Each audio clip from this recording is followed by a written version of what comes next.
Let's look at a real-world scenario and how we might create an equation for the function that it represents. And then we'll identify the domain and range from that for that function. Let's say we have Ali who bought a used car for $8,100. After 8 years, the value had decreased to $4,500. So 8 years after owning the car, the value is now $4,500. Let's go ahead and assume the car's value decreases at a constant rate per year. So when he originally bought it, it was $8,100, and now the value is $4,500. So if we think about how much it decreased in 8 years, we would just simply want to subtract that. So 8,100 minus 4,500 would tell us that the car has decreased in value by $3,600 over 8 years. If we wanted to know how much it's decreased per year, we would need to divide this 3,600 by 8. So 3,600 divided by 8 would give us $450. So the car has decreased in value by $450 per year. So the car's value decreases by $450 per year. Now let's say we let x be the number of years that have passed since Ali bought the car. Let's write an equation for the function v that models the value of the car x years since Ali bought it. So we're going to call this function v, and the input is going to be x, so we're going to say v of x to start out our function. V of x is going to be equal to the value of the car since Ali bought it. Now, the value started at 8,100, so that would be a good place to start our function. It's not staying that value though, it's decreasing. So a decrease would be a subtraction mathematically. It's decreasing by $450 per year. So if I just put 450 here, that would only be for a single year. I want to show that it continues to decrease by $450 every year. Well, x is representing how many years have gone by, so I would say 450 times x. So our starting value, and then we're subtracting that constant rate of decrease per every year. So this would be the function for evaluating the value of the car x years after Ali bought it. If we wanted to, we could check that this makes sense. We know that after 8 years the value was 4,500. Let's put in 8 and see if that works. V of 8 would be 8,100 minus 450 times 8. So you could use a calculator and type in 8,100 minus 450 times 8, and I do get $4,500. So that value does check. So far our function looks pretty good. Let's go ahead and think about what the domain and range of this function would be. Now the domain would be the set of x values, okay, and the range would be the set of y values. The domain in this case would be the time, or the years since Ali bought the car.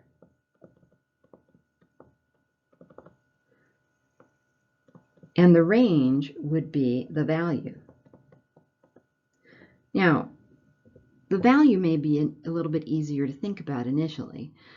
We know the value from the first sentence that Ali bought the car for was $8,100. And then the value is going down. So what's the lowest the value could be? Well, eventually the value could go down to 0. We wouldn't think about the value as being negative necessarily. So usually we think about the value as ending at 0. So if we think about writing that from 8,100 to 0 as our range, we could describe it, or we could actually show it in interval notation. We could say 0, because we always start with the low number, going up to 8,100. And we would include both of those endpoints, because it could be worth 0, and it was originally worth 8,100. Or you could write that out in words. The value is between 0 and $8,100. Now the domain has to work with that scenario.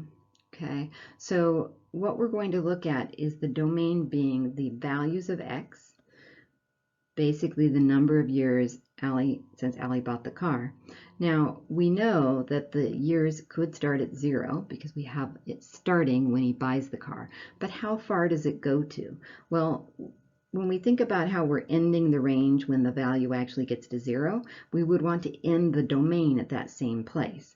So in this scenario, the value is going down over time. What we want to know is, when does it get to 0? What is this x value when it gets down to 0? So to figure that out, we could actually take the equation for the value and set it equal to 0 and solve. So I could move this x term over, so 8100 equals 450x.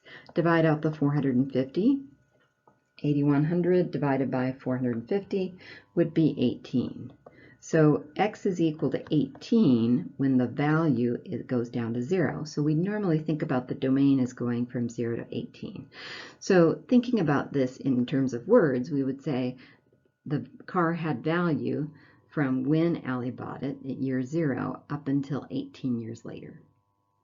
So there's an example of looking at a situation in the real world, creating a function to go with it, and then identifying the input values as the domain and the output values as the range. Here's another example of a real world scenario. In this example, I'm going to give you the equation and we'll identify the domain and range based on what we see. So what we have is an object that shot into the air with an initial velocity of 416 feet per second. The object's height in feet as time passes can be multiplied by the quadratic function h of t equals negative 16t squared plus 416t, where t represents the number of seconds since the object was released. Or you can think, I said originally it was shot up in the air, so since the object was shot up into the air. So you could kind of imagine this. The object is shot into the air, it's going to come up, but eventually it's going to come back down because of gravity. Gravity is going to make that thing come back down. So you've got a certain amount of time from when it's shot to when it comes back to the ground. And that's what we're going to investigate, as well as the height it gets to, and till it gets back to the ground. So when we think about finding the domain and range here, a lot of what we're trying to figure out is, with the domain, is how long is it up there? Because the domain would be the set of inputs, and t, being the input, is the number of seconds that the object is in the air. So how long is the object aloft, you might say.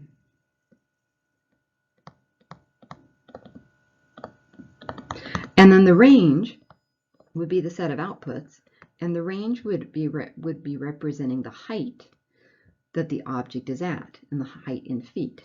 So how high does the object go? Because we know that eventually it's going to come down to the ground. So we know that the lowest value is going to be at 0 feet. So let's investigate. When is it going to be at 0 feet? How high does it go up? So we'd need to find the high point of the graph, and then we'd also need to find the low point and how long it takes us to get to the low point. The low point is 0 feet. To figure out how long the object is aloft, to find the domain, we want to know when it ends up down here on the ground at a height of 0 again. So we'll take this equation and set it equal to 0 and solve. To solve this equation, 0 equals negative 16t squared plus 416t. This is a quadratic, so we'd want to factor that right-hand side. Always look for something common. There's a t in common, but also, if you look closely, 16 will go into both of those numbers, and I'm going to take a negative out at the same time. So negative 16t squared divided by negative 16t will give us t, and then 416 divided by 16 would be negative 18. Whoops, negative 26, if I can look at my calculator correctly. And so what we have is a factorization where either t could be 0, or if t minus 26 is 0, then t is 26. So what that's telling us is that the object is initially on the ground when it's shot at 0 seconds, and then it's again on the ground when it hits the ground after 26 seconds. So our domain is going to be from 0 to 26 seconds, and generally we would think about including both of those ends. So from 0 to 26 seconds, the object is aloft. The range would be how high the object goes. Well, we know it starts on the ground and it ends up on the ground. So the real question is, how high up is it going to go? That would be this highest point on the graph. Now, luckily, parabolas, which is the graph of a quadratic, have symmetry. So what you see, symmetry around the vertex, or the highest point or the lowest point. So how long it took to get up to that highest point is going to be the same length of time it takes to get down to the lowest point. So since it takes 26 seconds to do that, we know that it's going to be at its highest after 13 seconds. So what we can do is throw 13 in to this equation and calculate. H of 13 is equal to negative 16 times 13 squared plus 416 times 13. Throw that into a calculator, and we get 2,704 feet. So the range goes from a height of 0 on the ground to 2,704 feet. So the object has had a height from 0 to 2,704 feet. Another way we could look at this is by graphing. So to look at this in graphing, just open up Desmos and type in the equation. You can even type it as a function, h of t, except I can't use t, I need to use x because Desmos wants x and y for the input and output, equals negative 16x squared, so replace t with x wherever you see it, plus 416t. Now, x. So don't forget to use x. Now, we see very little of that parabola in the initial graph that we see on the screen. That's because my window is not set up appropriately. I would need to change this. Remember, we had height values that went up into the 2000s, whereas our time values only went to 26. So we want to change the x-axis to go from maybe -5 to up to 26. I'll maybe say 30, so I see the entire graph.